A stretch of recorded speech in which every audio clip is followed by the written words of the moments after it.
William Shakespeare, mesmo que você nunca tenha lido nenhuma peça ou assistido alguma adaptação teatral das obras do bardo inglês, desse grande nome da literatura inglesa e universal, certamente você conhece esse nome e talvez até o associe com coisas mais difíceis, com uma leitura mais fechada, estamos falando do teatro, então é uma coisa mais voltada para as elites. Mas o objetivo aqui não apenas é mostrar como esse escritor é acessível e escrevia, inclusive, pecado, escrevia por dinheiro, mas também é um nome que você, que gosta de literatura fantástica, independente da expressão, fantasia ou ficção científica, deve conhecer, não apenas para expandir, para você aproveitar ainda mais o que você assiste, lê ou joga, mas também para ajudar você nas suas criações.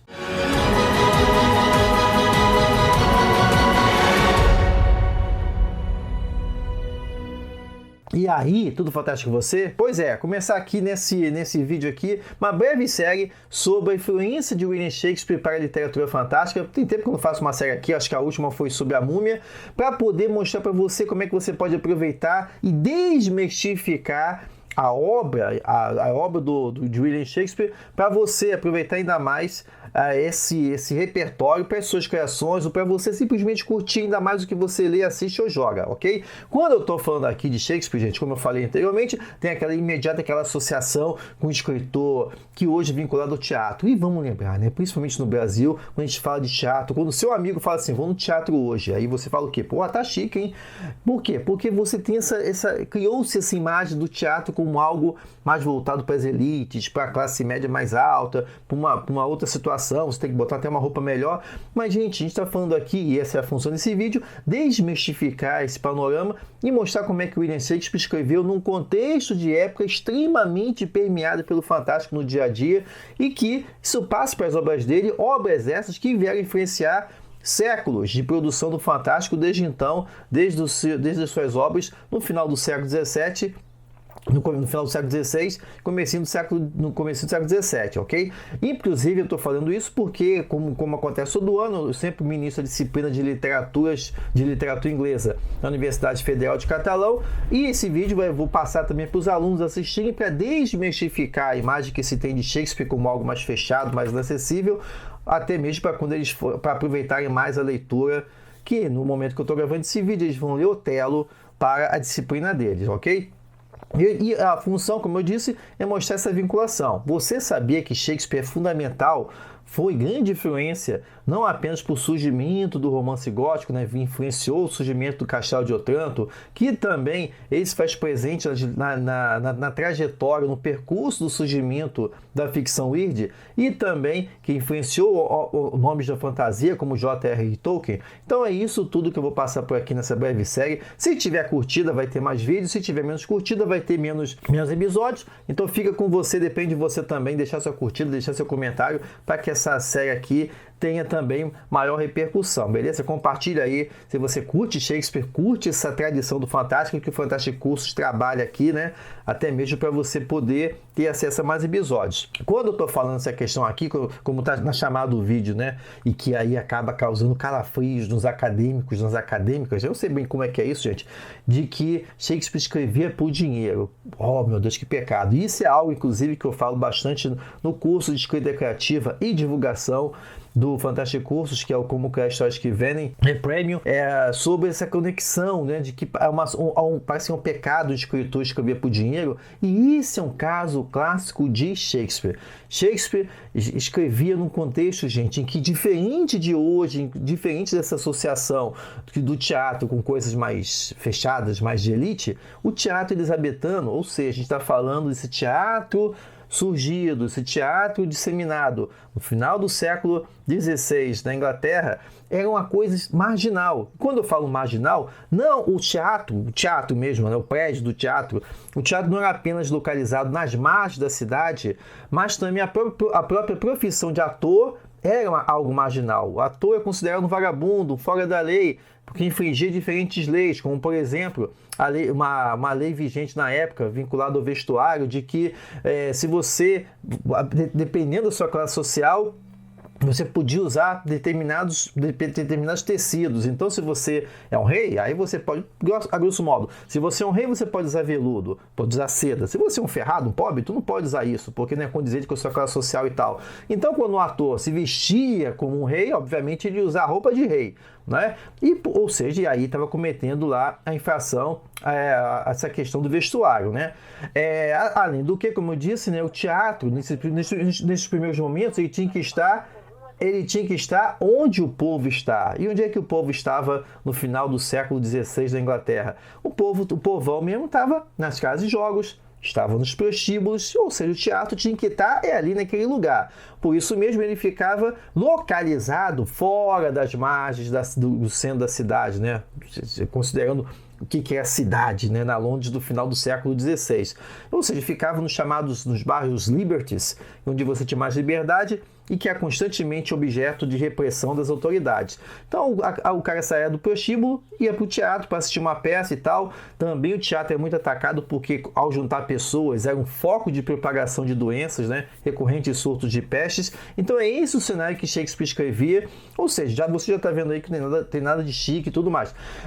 Além do mais, lembremos, Shakespeare, que a própria figura de Shakespeare tem um aspecto lendário, tem gente que fala que Shakespeare nem existiu e coisa e tal. Por quê? Muito por conta, a gente está falando de um escritor que veio do interior, veio de Stratford-upon-Avon, do interior, vamos falar assim, na Inglaterra, e se estabeleceu numa Londres no final do século XVI, em que naquela ocasião o teatro estava surgindo e ele acabava que não apresentava os mesmos backgrounds, vamos dizer assim, de outros dramaturgos emergentes da época, os chamados University Wits, né? Ou seja, jovens que tiveram uma formação mais clássica, mais formal, mais acadêmica, e o Shakespeare veio ali do nada e acabou gradativamente capturando a atenção com suas peças, tá? Lembremos sempre, isso é bom salientar, que quando eu falo de Shakespeare, eu falo de Hamlet Shakespeare, Otelo de Shakespeare e tudo mais, não estamos falando de peças criadas por William Shakespeare. Shakespeare adaptou. Shakespeare estava trabalhando com obras que já circulavam do público inglês, Otelo, no caso, Hamlet é outra, Dante e outras, mas ele aprimorou, ele enriqueceu, ele trouxe novas dimensões para essas obras que o público inglês já dominava, já conhecia, né? Acaba resultando nas obras que a gente conhece hoje, ok? E quando eu estou falando aqui desse público, a gente está falando de um contexto, gente, de uma realidade ainda que a magia fazia parte, numa época de transição.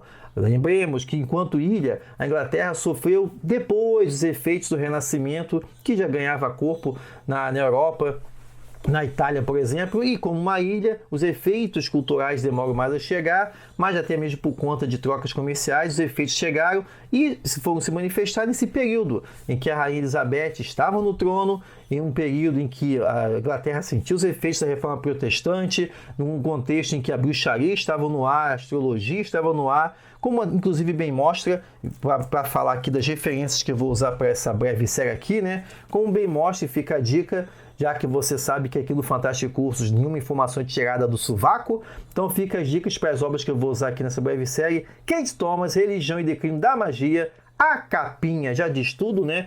Então, eu estou falando da obra que vai abordar o quê? Crenças populares da Inglaterra, século XVI e XVII, inclusive esse livro me ajudou muito na época da graduação na UERJ, né? Então, de inglês, literaturas correspondentes, Religião e Declínio da Magia, onde a gente vai conversar quando estiver passando por peças como Macbeth, como Otelo, como A Tempestade, dentre outras, como é que é esse impacto. Também para essa série, vou usar aqui também essa obra, o que você precisa saber sobre Shakespeare antes que o mundo acabe, organizado por Fernanda Medeiros e a professora também Lima de Camargo Leão.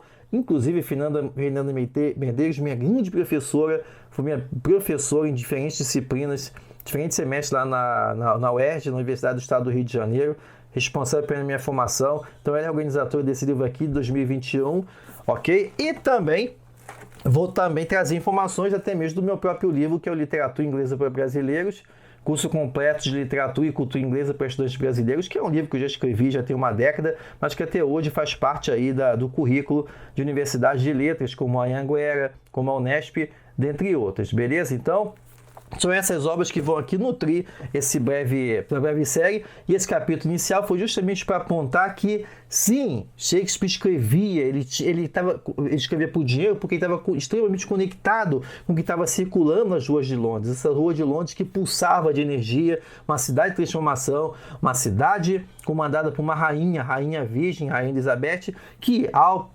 partir, passou o bastão para o rei James, um rei que veio da Escócia com outro pensamento, muito conectado com magia, com bruxas e tudo mais, e é tudo isso que a gente vai passar por aqui. Quando eu estou falando aqui que Shakespeare escrevia por dinheiro, é porque, gente, era isso que ele fazia, ele escrevia, e isso não há nenhum demérito sobre essa questão de falar, meu Deus, como assim Shakespeare é um grande nome? Eu tenho certeza que esse vídeo aqui vai causar arrepios aí no povo, alguns setores da academia, porque parece pecado um escritor escrever visando também dinheiro. Mas esse é o caso de Shakespeare.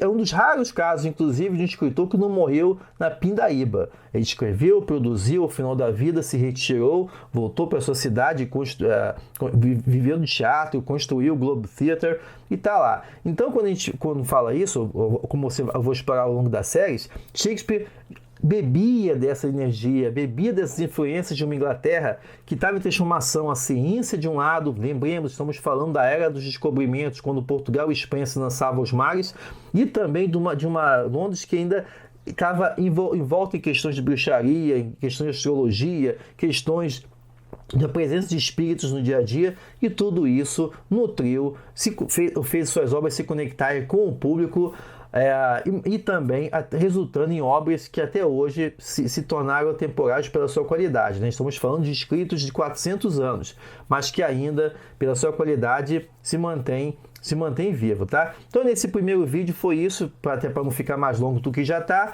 para que você possa me acompanhar, e fica o convite para você compartilhar os outros episódios dessa breve série Shakespeare Fantástico, né? Como que o grande bardo inglês influenciou o surgimento do fantástico e marcou presença na obra de diferentes escritores, beleza? Então, se você gostou da proposta, já deixa sua curtida, já deixa seu comentário. Obrigado pela sua presença em mais esse vídeo. A gente se vê na próxima. Confira outros vídeos como esse na playlist abaixo. E se você gostou desse vídeo, deixe sua curtida e indique o canal Fantástico Cursos para outras pessoas fantásticas como você. Muito obrigado pela sua presença. Te vejo na próxima.